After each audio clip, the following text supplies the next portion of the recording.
So, guys, nara ko'y chika, no, regarding sa cellphone na ko nga Vivo V30. And ako ang problema niya, to be honest, is sige ka-crack ang iyahang screen. So, I think ikatulo na ko nag-change og sa itawag ani tempered glass niya. Now, naana po siya crack. I don't know kung makita ninyo. No na.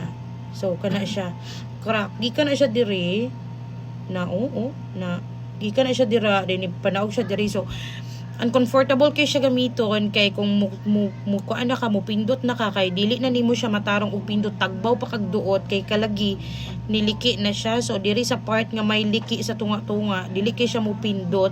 So karon wala na po koy laing choice, ako na po siyang tangtangon. Nya naka-decide na lang ko nga dili na ko mag tempered glass kay kabalo ba mo kapila ang tagpila ang tempered glass ani tag 350 kada taod or I think 250 ang pinakabarat. Unya ang nakapait kay syempre lahi ra sa uban nga phone nga dili siya kaning curve og screen nga 100 only ang tempered glass, kani siya mahal siya guys. Unya magsige tag ilis, magsige ra pud tag bayad, di ba? I don't know kaning anong nabuka siya kay wala jud ko ka remember nga nahulog siya. Never gini siya nahulog.